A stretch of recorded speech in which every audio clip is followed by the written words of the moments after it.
Good morning from my old Kentucky home. Today is Wednesday, June the 11th of 2025. Can you believe the time is flying so by? And I'm afraid these next few days are going to go by very quickly before my girl goes to college this fall, because it's already almost the middle of June, and next week is when we go to the college and have her orientation day and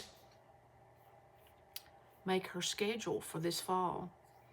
Now, she's up there in Lexington this week at a FFA state convention, and there was like 6 girls that went to compete. She gave a speech yesterday to compete at the state level. But her main concern is, everything is about her. We tease each other about she just lets me live in her world. She's having to share a room with another girl. And she said, Mom, I woke up 4 times last night and Abby's toes were rubbing on the calf of my leg. And of course that woke her up. And I got so tickled because, she's not used to sharing. And when you've got an only child, it's hard for them to share. So this morning she had texted me. And I said, did Abby keep her toes to herself last night? And she said, no. So I'm sure she'll be glad to get back in her bed tomorrow night. She will be home tomorrow afternoon. But anyway, she's having a good time. And the most exciting news, and of course these are kids from all over the state of Kentucky are at this convention. So I'm sure there's a whole lot, and it's at Rupp Arena in Lexington. Mark Pope, and if you don't know who he is, oh my, you have really missed something. He's the new basketball coach at Kentucky.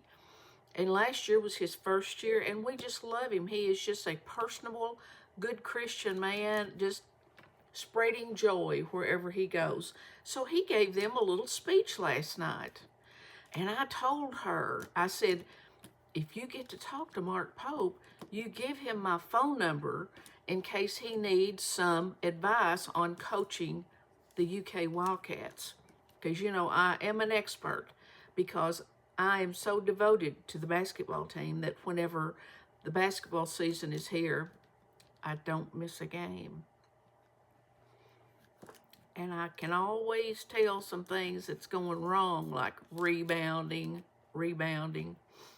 But anyway, I don't know if she saw him or not, but he's not called me yet. But I'm not giving up, because I feel like he'll need my expertise. Now, I had jotted down 2 or 3 things that I wanted to tell you about. I kind of responding to some things that some people had said. Number 1, somebody had asked about my strawberries. Listen, they have been the biggest disappointment this year. But maybe it's because they needed a little more effort from me, which I didn't give them. But I did put on that special fertilizer earlier in the season. I had the least strawberries this year than I've had in the last several years. I did not make 1 batch of frozen jam. And you know how we love that. And my nose is running. So, big disappointment. But now I'll tell you what. I'm no expert, but I know that in the, after the strawberries do their thing, sometime, I'm not going to say when it is because I don't really know. You'll have to look it up. You're supposed to kind of thin the old plants out because you get new runners. And the new runners are supposed to be your strawberries for next year.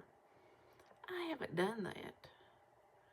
Because the strawberry plants were so pretty, I would think, how can you not produce another year? You're so pretty.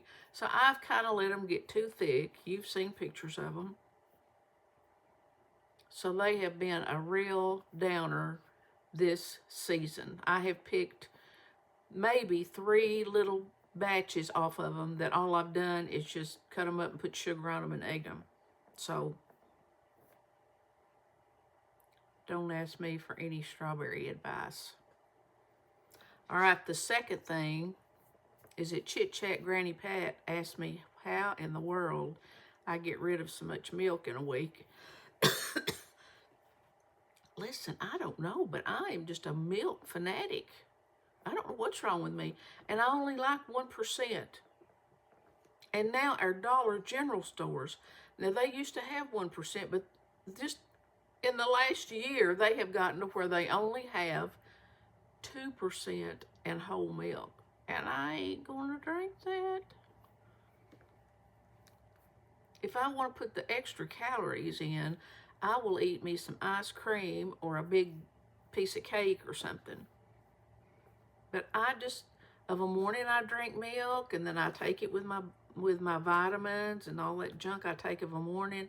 And then of a night, I usually have a bowl of cereal, so I drink milk then. My husband usually drinks just a small glass of a morning with his breakfast. My girl don't drink much milk. She does a little bit. I don't know. But listen, I promise you, if you put your milk in glass jars, it can be pine or quart, whatever you want to put them in, it will keep longer and it's colder.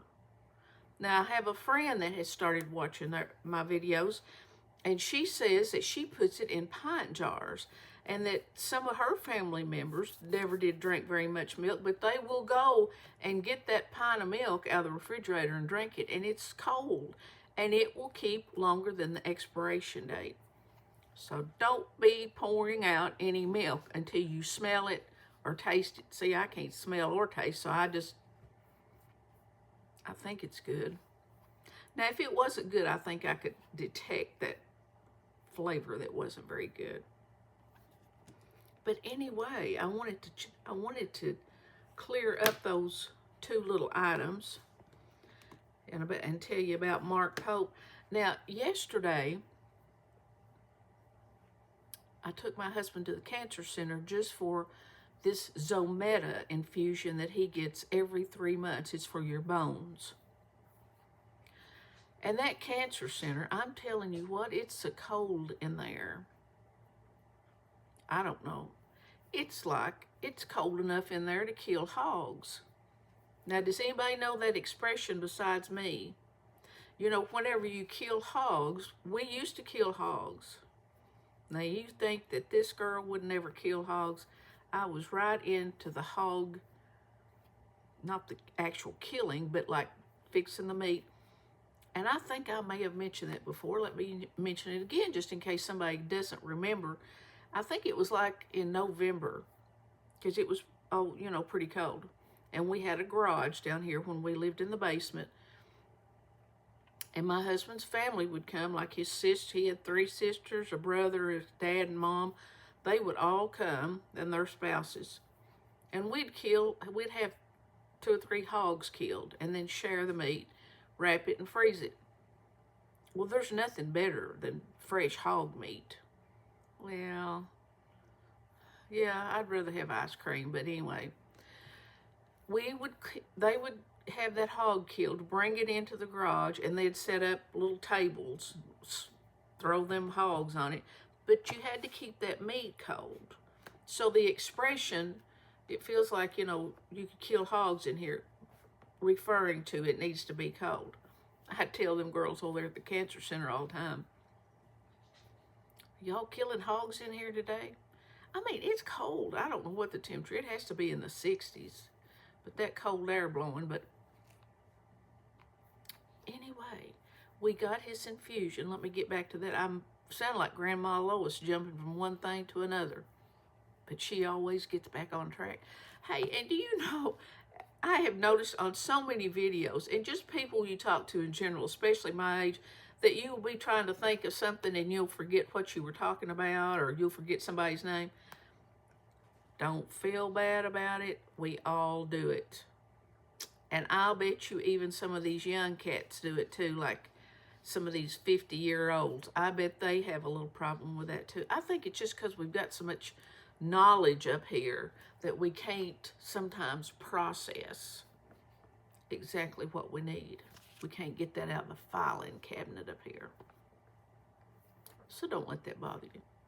Hey, let me tell you just a little bit about killing hogs, since we were talking about that. That was an exciting time of the year. Well, in a small town with nothing to do, that was an exciting time. But the men would cut the meat up in, tenderloin, pork chops, liver. We would grind sausage. We had an old-time grinder that you'd crank around and around and around, put seasoning in, freeze it. It was good. People used to can sausage. I never did do that because, I never was really a big canner, but my husband always was, and he did a lot of the canning because he was raised like that and he liked to can stuff. But people would make little sausage balls and then can them in quart jars. And then after you can them, the grease would, settle in there, and whenever you looked at it, it was like a little greasy jar of sausage balls. But we loved to cook like fresh sausage. Even while we were packing this meat up, we would fry some sausage. And it was really good. And we really enjoyed that meat. But we've not done that for many years. That was probably back in the 70s, early 80s that we did that. And anymore, you never hear about people killing hogs to do like we would do back in those. If I say back in those days, it sounds like it's back in the covered wagon days. But now a lot of people do kill beef today and divide them. Like my sister-in-law will buy a whole beef and then share it that her kids will get so much of it. But when they get it, it's already packaged up and everything. They didn't go through all this hard stuff like I had to go through. But we don't eat much meat anymore, so I'm not going to be buying a fourth of a beef or anything. Anywho, what I was talking about was being at the cancer center. And my husband got that infusion. And he had some blood work, and I asked the nurse, we didn't even see a doctor. You can't find out anything, or is it just me? When we went to Lexington and he had those 6 nuclear radiation infusions, which is kind of a new thing, we would have those. You've heard all about it, all of our trips to Lexington. And then they would call us in 3 weeks on the phone. We'd have a telehealth call on the phone. They never told us anything about, like, they'd have his blood work, but they never said, hey, this seems like it's working, blah, blah, anything. So my husband thinks it helped, and it may have. So we went and had blood work last Friday. Went to the cancer center yesterday, didn't have an appointment to see the doctor. Just the nurse, I was saying, what do you think about the blood work? And she said, well, his potassium's a little high. And it is every once in a while. And I said, well, that's because he drinks orange juice every day. And she said, yes. And at one time, they would have recommended, or they would have prescribed some kind of something that he would take just to bring his potassium down. She leaned over in my ear and whispered and said, I would let him drink the orange juice if he wants to drink the orange juice. And I said, all right, that's what I was going to do. All he drinks all day is like 2 cups of coffee of a morning, orange juice at lunch. I don't care what he's having for lunch. And that's about it, about a cup of orange juice. And that's all he drinks, except a little something to take his medicine with at night. Oh, and a little drink of water when he takes his medicine in the morning. So we go back in July and we see the doctor. But that's all that. Listen, whenever I was talking to the Social Security office a few weeks ago, if you will recall, and if you don't know that story, you might want to go back and look at it. But let me see if I can remember enough of it to even tell you. If you and your husband are both drawing Social Security, and he draws more than you do, you can go to the Social Security office and maybe draw a portion of his instead of what you draw. So, for example, if I was drawing $100 a month and I went to the Social Security office and maybe he was drawing $400, now this is not real, but just pretend it is. If I was drawing 100, he was drawing 400. I could go to the Social Security office and see if I could draw off of his 400. Now, I don't know what the percentage rate is, but you can draw a certain percent even, while they're living. And if it's more than $100, say it was $200, I could draw the 200 from him instead of my 100. Now, the day that I call the Social Security office, it is total recordings. I mean, you cannot talk to a human being. And I was frustrated enough by the time I finally punched enough buttons that I got through to a human being and explained the situation. And I thought at that time, she said to me, from what you're drawing right now, that would be more than what you could draw from him. But she said, you need to bring your original marriage certificate in and let us make a copy of it to have it on file. Now, that's what I understood her to say, because even in the future, I don't know if that meant if one of us passed or what, that they would need a copy of that marriage certificate. So yesterday, we were close to the Social Security office, so I took it by there for them to make a copy of it.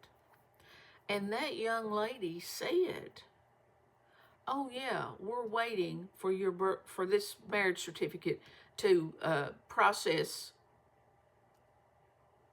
your account or whatever it is, your application. And she said, I will draw more that I can draw off him. So I don't know. But anyway, she said I would get a letter in the mail saying that I would be drawing, this amount instead of this amount. She didn't know how much it was. She said it would have to be processed first. So I thought that was exciting, and I said, thank you, Lord.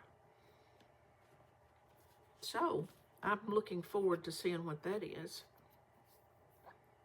Now, I've talked about almost 18 minutes, and I know some of you need to be up mopping and dusting, changing the sheets, or going to the grocery store or something, and here you're sitting here listening to me, but isn't that exciting? Okay, one more thing, and I'm just going to touch on this, and I may talk about it later, but I was texting with my little friend that's 86 this morning, and she had said one day, I don't know why I'm still here, because she doesn't have, when you get 86, you don't have much family left, especially around your age. But I told her, I said, the reason you're here is because of me. I need somebody to vent to, and you get to listen to it. But even over the last year, she has gone down, is on oxygen all the time, and, doesn't really have anything to look forward to. And you do wonder, God, why do you let us stay? It's just things we don't understand. But really, I think it could be because of me. And I'm sorry, but I need somebody to vent to sometime. But I told her this morning, she asked me if we had sold the horses. My daughter has 2 horses. And I said no, that the person that was supposed to call or come see them didn't come. And so then the guy I originally talked to, he had seen my daughter and said that guy had some trouble with his semi-truck. I think he drives a truck. So I don't know if he's going to or not. But I told my husband yesterday, I said, I'll wait till the 1st of July and see if this guy's going to call. If he's not, then I'm going to sit in again and start getting the word out to see if we can sell them. And I have such mixed feelings because I love these little fellas, but I don't want to feed them every day. And like this week, I'm having to feed them. Even when she works and gets off at 5 o'clock, many times I've been feeding them. And my little 86-year-old friend said, there's a season for all things. And that is really something that we need to think about. And I'm going to throw that out there, and I may continue to talk about that the next time. But listen, I'm getting ready to go meet one of my very bestest friends in the whole world. And we're going to go see if we can get a real ID at the DMV. Now, you know, I wouldn't normally get that, but I had said earlier, if my girl was to be in California or Missouri or somewhere, and I needed to get to her, I would need to fly, and you got to have that real ID. So the last time I went, the people were lined out the door, and I did not wait.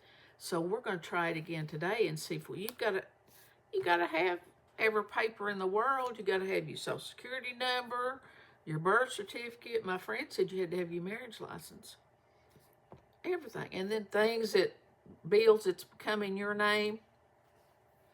So we're going to try to do that this morning. And if we don't, we're just going to Walmart and eat lunch and forget it. We'll do it another day.